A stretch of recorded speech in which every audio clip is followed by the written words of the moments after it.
गणित विज्ञान शिक्षक भर्ती में जनपद में 110 शिक्षकों को फर्जी तौर पर 86 विद्यालयों में नियुक्त करा दिया गया था। इस प्रकरण में जून 2018 में 86 प्रधान अध्यापक एवं प्रभारी प्रधानाध्यापक निलंबित किए गए थे। जून 2019 में इन्हें अंतिम बहाली भी दी गई थी। लंबे समय से ये प्रधान अध्यापक बहाल किए जाने की मांग कर रहे थे। शासन के निर्देश पर इनमें से 73 शिक्षकों को बहाल भी कर दिया गया। इनमें से कुछ शिक्षकों को चेतावनी भी दी गई है तो कुछ तो दंड स्वरूप प्रतिकूल विशिष्ट भी दी गई है।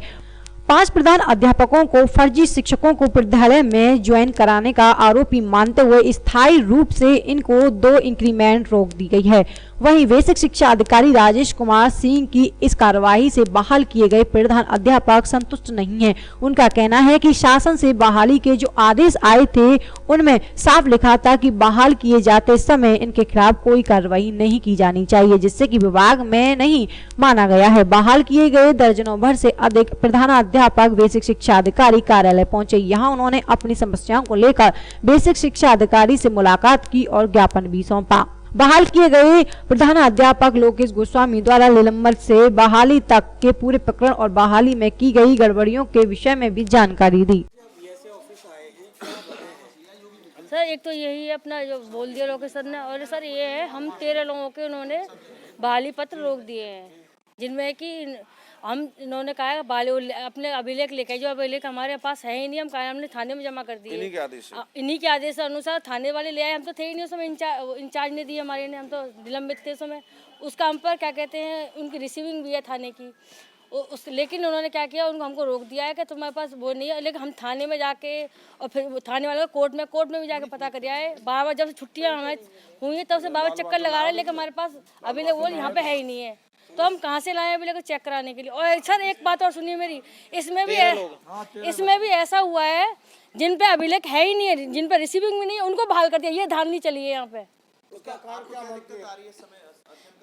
अध्ययन कराने मतलब शिक्षा कार्य कराने में कितनी परेशानी हो रही है आपको? परेशानी तो सब कुछ नहीं है। परेशानी जो है ना तो हमारे इंक्रीमेंट लगते हैं, ना हमको सरकारी लाभ से सरकारी लाभ सबसे वंचित हैं, ना कर्मचारी का हक होता है उससे वो वंचित हैं हम। आपके द्वारा जो प्रार्थना पत्र दिया गया है उसको उसमें भी सर ऐसा हुआ है जिनके अभिलेख है ही नहीं उनको बहाल कर दिया है। ये भी धांधली चली है। हमारे पास रिसीविंग है, हमको जिन पर रिसीविंग में नहीं उनको बहाल कर दिया है। तो मानते हैं कि पैसे का मोटा खेल हुआ है। अब ये तो पता नहीं सर हुआ है नहीं हुआ, लेकिन ये जरूर हुआ है कि उन लोगों को बहाल कर दिया है।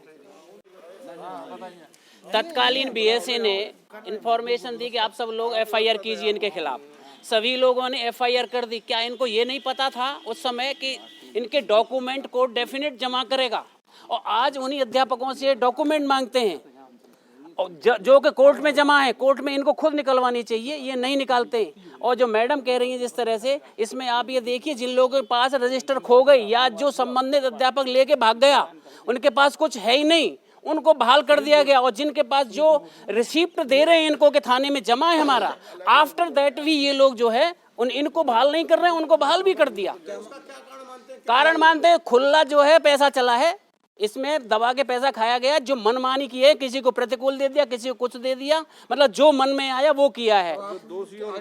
आगे का कोई मरेंगे या मारेंगे और यहाँ धरना देंगे। शिक्षा विभाग के सर्वविदित फर्जी शिक्षक भर्ती 2016 प्रकरण है, जिसमें जनपद स्तर के अधिकारियों और तमाम खंड शिक्षा अधिकारियों और बेसिक शिक्षा मथुरा कार्यालय से पटेल बाबू द्वारा जो है रैकेट बनाया गया और फर्जी शिक्षक नियुक्त करके नियुक्ति आदेश पत्र बीएसए ऑफिस से जारी करके विभिन्न विद्यालयों में भेजे गए, 86 विद्यालयों में। जब वो भंडाफोड़ हुआ आप सबके चैनलों के और मीडिया के माध्यम से, तो उसमें डायरेक्टर और वित्त नियंत्रक आदि के माध्यम से 22 जून 2018 में एक जांच कमेटी जहाँ मथुरा में आई 20-22 जून को, और उसने अपना निर्णय दिया। हमको प्रथम दृष्टया हम इंचार्ज हेडमास्टर हैं सभी, जो स्कूलों में 1-1, 2-2 की संख्या में ही रहते हैं। तो वो नया टीचर जो फर्जी आया था वो नियुक्ति पत्र लेके आया था, और खंड शिक्षा अधिकारी ने हमको आदेशित किया कि इसको विद्यालय में शिक्षण व्यवस्था हेतु कार्यभार ग्रहण ज्वाइन करा दिया जाए। तो हमने ज्वाइन करा दिया। इन्होंने हमको निलंबित कर दिया। हम लोग निलंबित हो गए बिना किसी कसूर के। 8 महीने की लड़ाई के बाद हम जो है 8 मार्च 2019 को अनंतिम बहाल बीएसए ने एक चाल खेल दी और अनंतिम बहाल कर दिया। आमरण अनशन किया था, आप सब जानते हैं, मैं पूरा मथुरा जनपद जानता है। अब उसके बाद हम 3 साल शासन प्रशासन से लड़ाई लड़ते हुए बीएसए ऑफिस से लड़ाई लड़ते हुए, और तो हमने लड़ाई कहीं नहीं लड़ी। 4 एजेंसियां इसमें जांच कर रही हैं, Uttar Pradesh police, STF Mathura, SIT Mathura और क्राइम ब्रांच मथुरा, जो उत्तर प्रदेश पुलिस के महानिदेशक के अंडर में काम कर रही हैं।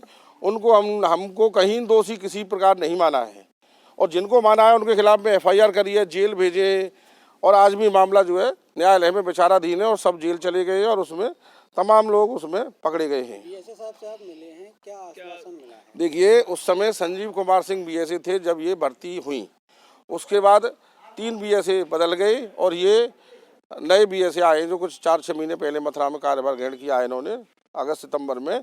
इनसे हम कई दफ़ा मिले तो इन्होंने हमको बहाल किया, लेकिन उसमें हमको सबको प्रतिकूल प्रविष्टि दंडित करते हुए बहाल किया है, जबकि हमारे पास मुख्यमंत्री कार्यालय का शासनादेश भी है कि हमारे विरुद्ध प्रचलित किसी प्रकार भी जो कार्रवाई चल रही है उसको समाप्त करते हुए दंडित को और इनको पूर्ण बहाल किया जाए।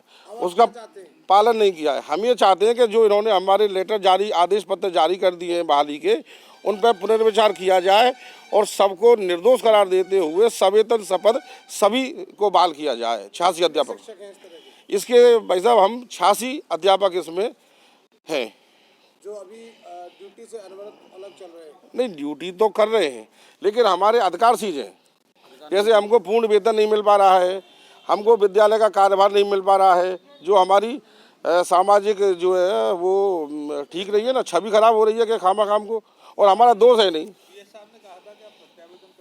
प्रत्यावेदन सर हमने आप उस दिन थे जब दे दिया था तत्काल, उसी समय बीएस साहब छुट्टी चले गए और सोमवार से हम लोग लगातार मिल रहे हैं बीएस साहब को, लेकिन हमारे उस प्रत्यावेदन पे अभी तक कोई विचार नहीं कि किसी प्रकार का किया जा रहा है। अब अगर आपकी मांगे नहीं मानी जाएंगी तो क्या लोग रह रहे हैं? 13 लोग बताओ। हाँ, अगर जो हमारी नहीं मानी जाती है, आ गए वो 86 में। हमारे मध्य में एक बात और रख दें कि 13 व्यक्तियों के आदेश रोक लिए गए हैं बहाली के, क्योंकि उनका रजिस्टर जो मूल विद्यालय के रजिस्टर होते हैं वो जो है कोर्ट में और थाने में जमा है। तो बीएस साहब ने ये कह के रोक लिया कि जब वो वहाँ से आ जाएंगे तो उनको जांच करके फिर देंगे, जबकि जांच का उसमें मना कर दिया, शासन ने मना किया कि जांच करनी नहीं है इसमें। आगे क्या कदम है आपका? हमारा कदम ये है कि हम इसमें बीएस साहब पुनर्विचार करते हैं तो करते हैं, इनको समय सीमा बाध्य करते हुए, और यहाँ पे हम भूख हड़ताल और आमरण अनशन करेंगे और अनंतम फिर आमरण अनशन पर जाएंगे, चाहे हमारा जीवन रहे या ना रहे।